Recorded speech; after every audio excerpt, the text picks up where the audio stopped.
You miscarried because you weren't careful enough. Christina, haven't you gotten pregnant again since then? I'm sorry. Blamed by Michael and my mother-in-law, I spent my days in a confined world. I never thought I'd be blamed alone for the miscarriage and not having a child afterward. My heart was completely worn down by this marriage. Then 7 years passed. I miraculously became pregnant. I thought I would never have children again. It was like a bolt from the blue. Michael, who was overjoyed, changed his tune. Really? Awesome. Without changing my expression, I calmly said, I want a divorce. What? Shocked, Michael and my mother-in-law faced me as I shouted, I know all about what Michael has been doing. Stop making a fool of me. What Michael had done was unforgivable. My anger blazed unceasingly, burning ever higher. My name is Christina King, 29 years old. I married Michael, my classmate from vocational school, 8 years ago, at 21. We still don't have kids. Currently, I live with Michael, his parents, and my younger sister Marilyn, a high school student. That's 5 of us. The reason for this living arrangement goes back to when I entered vocational school. I've always loved baking. So, after high school, I enrolled in a pastry chef school. Michael, my husband, was a classmate. We got along very well and started dating soon. College life was so much fun. Just before graduation, my parents died in an accident. It was so sudden, I was engulfed in grief. But I couldn't just cry forever. I had my younger sister Marilyn. She was still in elementary school. I had a job lined up at a famous bakery, but thinking about living expenses and Marilyn's tuition weighed heavily on me. The insurance money from my parents' accident had been used up on medical expenses for my sick grandparents. Could I support Marilyn on my starting salary? When I was feeling anxious, Michael was the one who offered me a lifeline. Let's get married and move to the countryside together, with your sister too, he said. Michael was the heir to a traditional confectionery store. He planned to take over the family business after graduation. I intended to marry Christina sooner or later, it just happened sooner than planned. He assured me that once we were married, his family could help with Marilyn's tuition and living expenses. Of course, I had my doubts about accepting such an offer so easily. But Michael firmly said, Christina, you're practically family already, it's only natural to help each other out. His words were so comforting, I cried.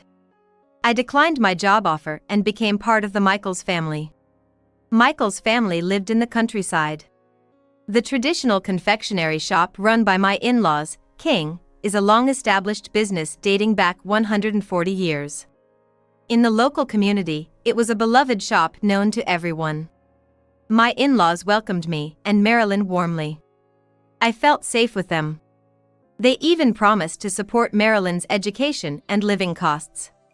I remember feeling very relieved. But looking back now, I can only think I was ignorant of the world.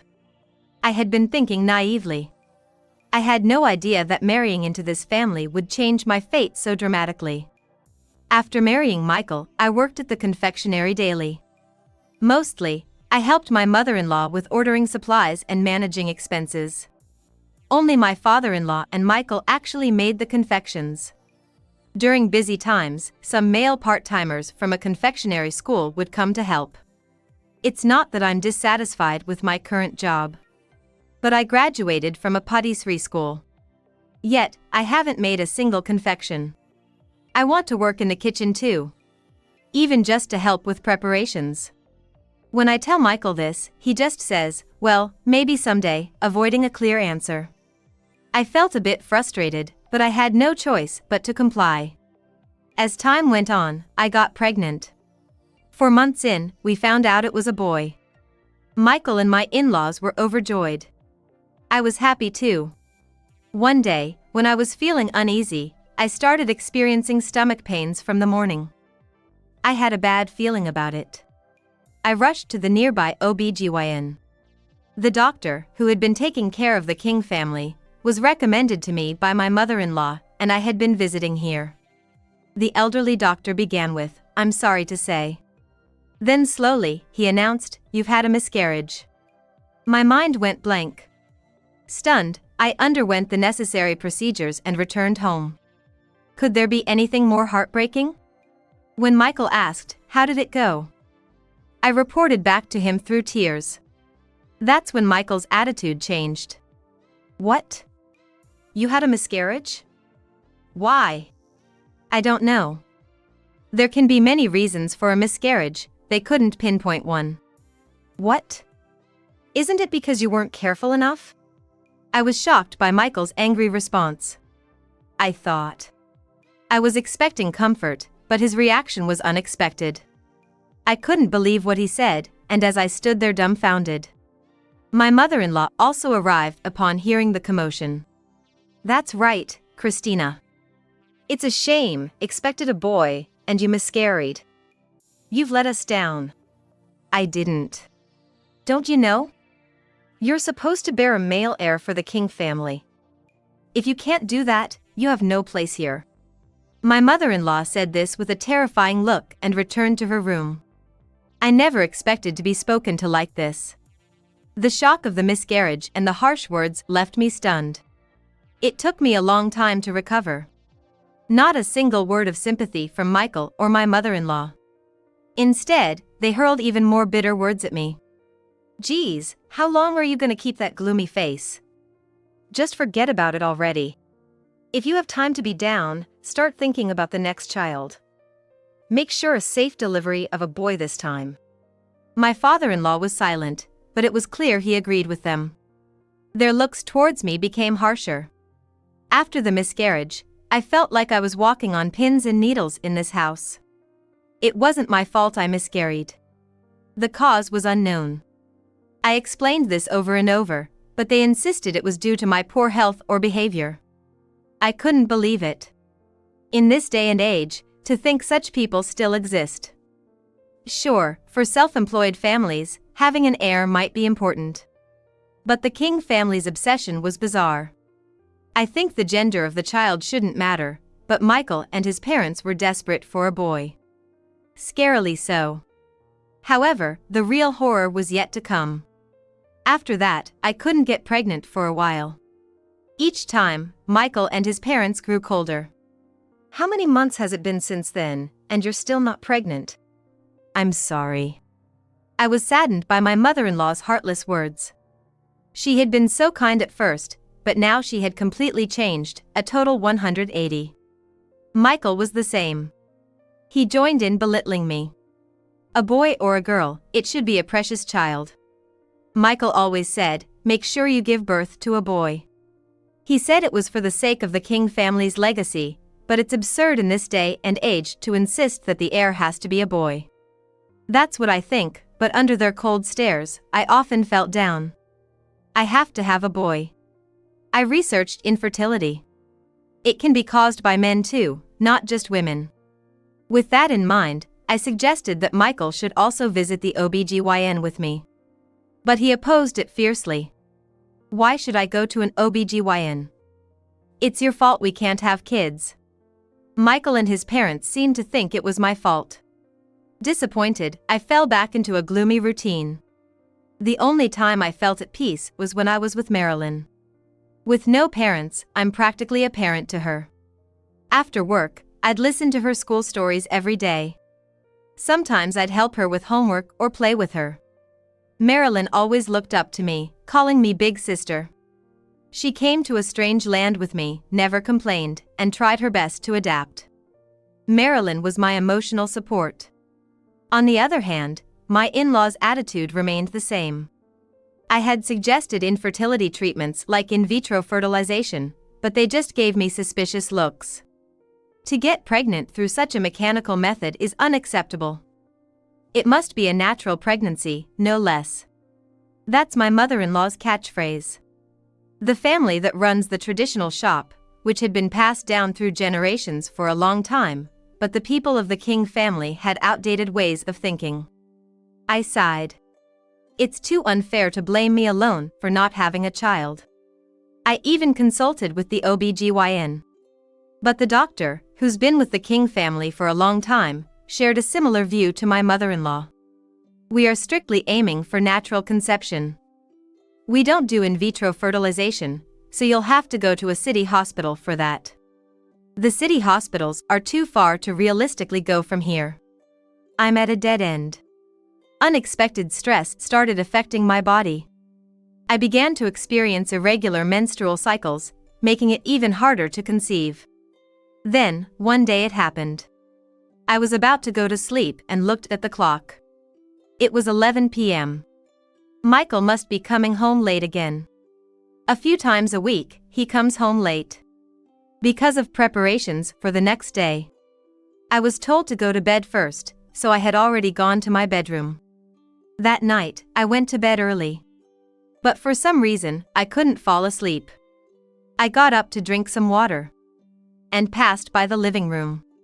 That's when I heard it. Michael and my mother-in-law's voices. They were back. I was about to say something, but I stopped in my tracks. What they were talking about was unimaginable. You're late.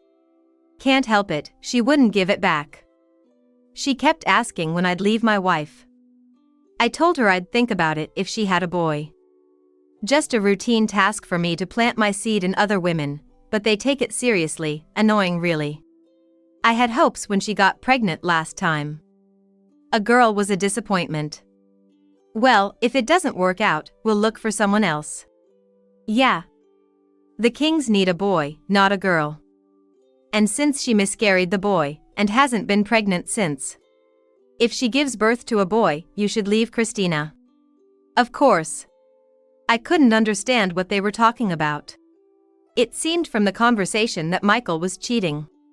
And he was nonchalantly talking about his mistress being pregnant with a girl.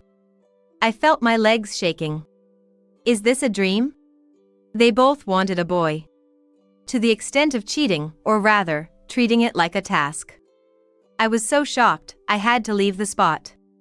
They were secretly trying to have a child with another woman, behind my back. Both kept saying it was for the King family, but that's just an affair. Unbelievable. Do they want a boy that badly? That's when it hit me. The part-time workers dispatched from the confectionery school were always boys. There should be many women aspiring to be pastry chefs, yet they never hire women. I casually decided to ask. Why do they only accept men? Of course, I couldn't ask anyone from the King family directly. I decided to ask a boy who helps out at the shop. A student from the confectionery school who works the most during his long holidays. Hey, only boys come to help out here, right? Don't girls like this place? I asked nonchalantly, and the boy answered straightforwardly. Not at all. There are plenty of girls in my class who want to work at the Kings. But the job listings at school are for males only. Really? Didn't you know? Oh, right, Christina, you're not originally from here. This shop doesn't allow women in the kitchen. The Kings are quite traditional, believe in customs and all. The boy seemed to regret speaking too much and clammed up. But I pressed on. What customs? Tell me. He reluctantly shared. The Kings had always been succeeded by men. A few generations back, there was a time when no male heir was born, and a woman had to work in the kitchen. But for some unknown reason, the taste and popularity declined, and the King's business suffered. They ended up in massive debt. However, a miracle boy was born later and took over, turning the business around. Since then, there's been a superstition in the King family that if women make confectionaries, the business will fail. That's why women are no longer allowed in the kitchen. Even the part-time help positions were exclusively for men. The locals seemed to know about the King family's customs through word of mouth. So that was it. I finally understood. Michael never let me work in the kitchen. His parents' abnormal desire for a male heir. That's why they turned cold towards me after I miscarried the boy. And then that night's conversation. Desperately trying to have a boy with a woman who wasn't his wife. But isn't that an unethical act? Being unfaithful over some silly superstition. And it seemed like he planned to leave me if the mistress gave birth to a boy. What do they think of people? Treating women as mere tools for childbirth, I was trembling with anger. I wanted nothing more than to leave this house, to divorce. But there was Marilyn. Since I relied on the Kings for her tuition and living expenses, I couldn't divorce until she graduated high school. I had to endure until Marilyn's graduation. But just enduring wasn't enough. I began plotting my revenge against Michael and his parents. Time passed. Years went by, and I was now 29. I had a plan. For it, I needed to make the Kings as famous as possible. I started actively promoting the Kings on social media. Slowly, their popularity grew, and eventually, they became a nationally known store. Though an old establishment, the Kings had been only a local famous shop. Now, they were a household name, featured on TV and in magazines. Michael and my mother-in-law were happy with my work. They were still cold about not having a male child, but my success with social media and boosting the store's business had secured my place in the family. The plan was working. But I was hesitant to execute it. I owed the Kings one thing: they paid for Marilyn's tuition. But Marilyn was about to graduate. She was acquiring medical qualifications while in school. So, Marilyn had already secured a job as a medical office assistant at a small clinic. I'm glad you got the job offer. But you chose a hospital quite far away, huh? Marilyn answered with a somewhat somber expression. Yeah. I wanted to be far away from here. You mean? Sorry, sis. I'm grateful to the Kings for providing for my living expenses and high school tuition. But Marilyn hesitated. When I pressed her for more information, I learned something shocking. Apparently, Michael had tried to assault Marilyn. He said things like, "Christina can't have kids, so you have to fulfill the duty, or I'm paying for your tuition, so pay me back with your body."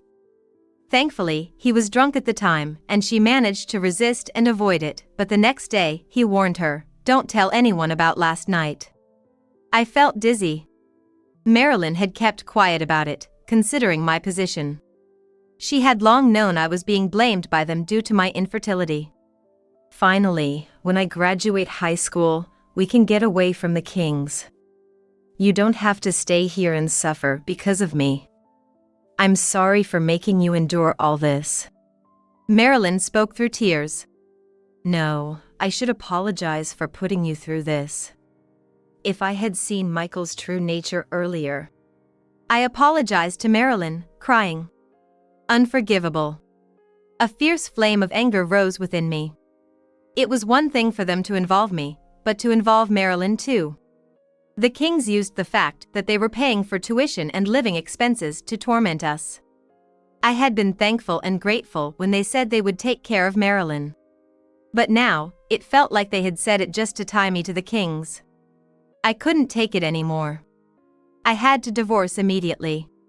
And I had to carry out my plan. That's when I decided. But then, something unexpected happened. I couldn't believe it and asked the doctor repeatedly. I was pregnant.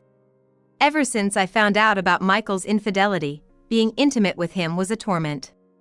But if I refused, he would verbally abuse me. I had no choice but to comply. And for 7 years, stress had caused me to have irregular menstrual cycles.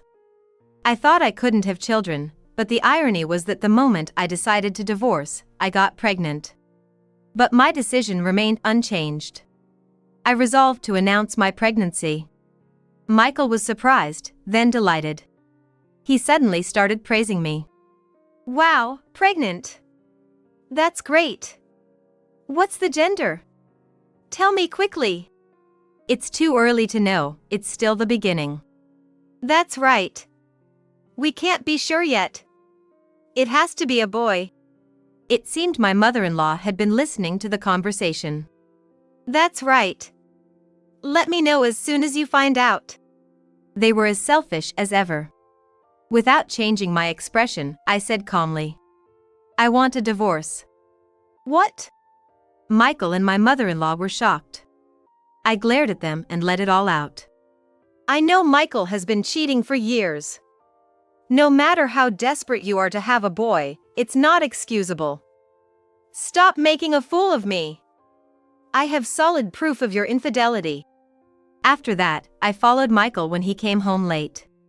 He was indeed visiting another woman's house. She seemed to be a high school classmate of Michael's, who had always admired the prestigious King family. It must have been easy for Michael to seduce such a woman. I captured several photos of them together, looking intimate. When I showed the evidence, Michael was taken aback. But he quickly retorted. What are you talking about? This isn't cheating. It's all because you couldn't give birth to a boy. I had no choice but to find another woman to preserve the Kings. Really?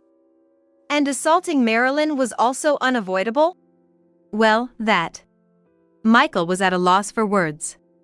He must have felt guilty. But then my mother-in-law sighed. Her following words were horrifying. Oh, what do you think we took your sister for? If you couldn't do it, we expected Marilyn to fulfill the duty. Anyone will do, as long as they can give birth to a boy. Being able to bear a male child is the only condition to stay in the King family. You worked hard on the social media promotion for us, maybe out of guilt for not having a child. Well, the store became famous because of it, and we appreciate that. But if you can't have a boy, you have no right to be here. Understand? Do these people have no human heart? They saw Marilyn as just a backup plan for me. All they care about is preserving the Kings. I don't understand at all. Is the family so important that you'll hurt our hearts for it? Unbelievable. I can't stay in this absurd, nonsensical family any longer. When I shouted, my mother-in-law made a bitter face. On the contrary, Michael snorted. People outside the King family will never understand, Christina. That's all you were. If you want to divorce that much, fine. But, he said if it's a boy, he wants the child. He doesn't need a girl. How can he speak about his own child like this? I never thought they could be so cold. They seemed like a family crazed with superstitions. I had no choice but to agree to these terms.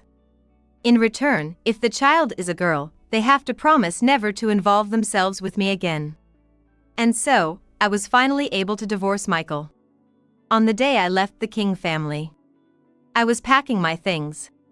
Marilyn had already moved to an apartment rented by her employer. It was too dangerous to stay in the King household any longer. While I was packing, Michael appeared.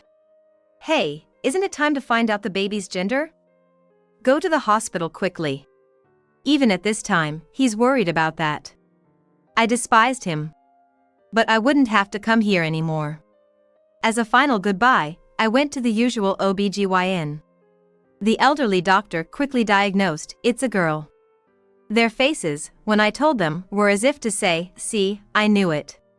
They seemed to have completely lost interest in me. But I didn't care anymore. What these people think doesn't matter. I just wanted to leave the house as soon as possible. This long but short marriage was over. I felt relieved as if a burden had been lifted. But there was still one last thing to do. I updated the King's social media account. And then I left the King house. Afterward, I stayed with Marilyn for a while.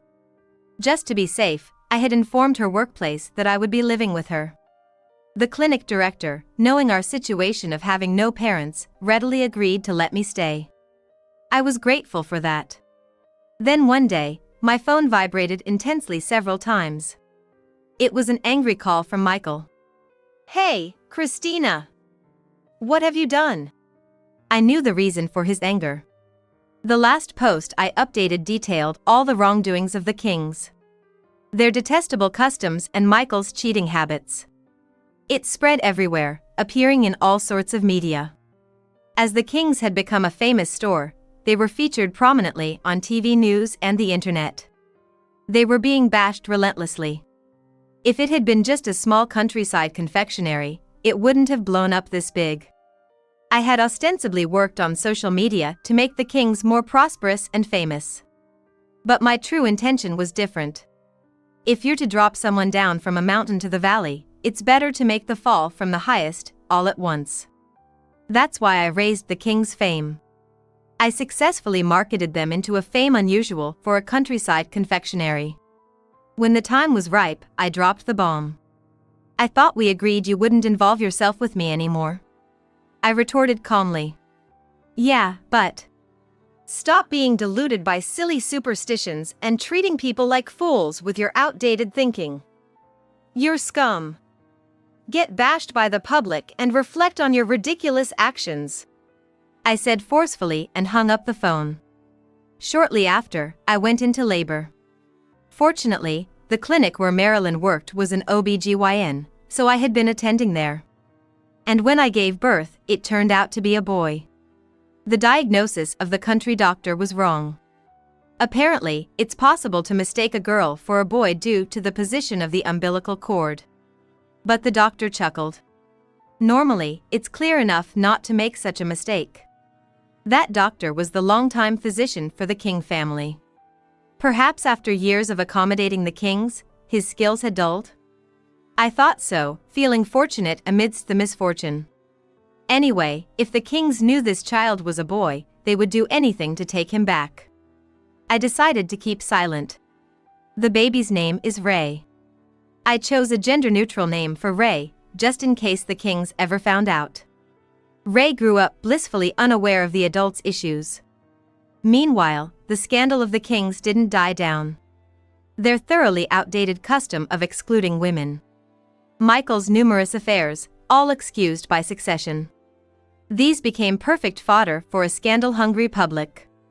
The rumors about the Kings were wildly and fiercely spread. Their reputation affected their business significantly. Their regular corporate customers from hotels and inns started canceling one after another. And the number of walk-in customers decreased. Gradually, their business went into debt. And eventually went bankrupt. Michael and his parents now apparently live in a small apartment. To cover the debts, they had to sell their house and store. Shocked by their downfall, Michael's parents fell ill. Michael now spends his days caring for them. And of course, being looked down upon by the locals, but also the relentless bashing on social media by strangers. Their names, photos, and even their address were exposed online. They've had endless troubles like graffiti on their house and stones thrown at them. To me, it was all their own doing. A family that believed in outdated superstitions and dehumanized people. No matter how famous their confectionery was, who would want to eat it knowing the people behind it lacked any compassion? Watching Ray play with his toys, I thought about it. Here was the boy the Kings had so desperately wanted. It's ironic that they went bankrupt after a boy was finally born. Captured by their own agenda, they lost sight of what it means to be human. Ray looked at me curiously. I decided to stop thinking about them. My revenge was over. It was time to use my time for myself. I made up my mind to pursue something I had been envisioning.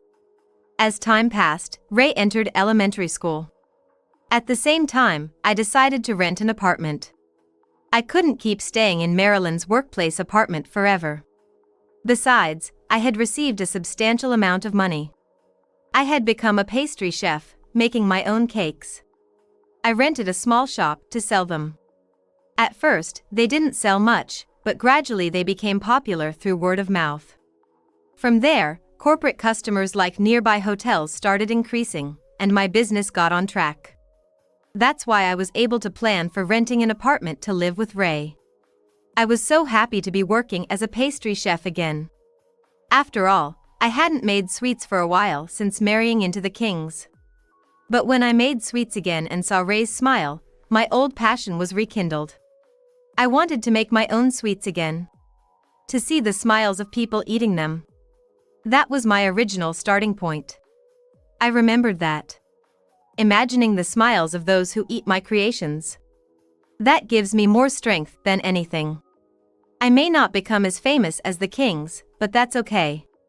If I put my heart and soul into it, those who eat it, and everyone around them, will surely smile. Ray and Marilyn enjoy the sweets I make with delight. Just that alone makes my heart feel fulfilled. Despite everything, I am very happy now. I can say that from the bottom of my heart, and I can't help but smile.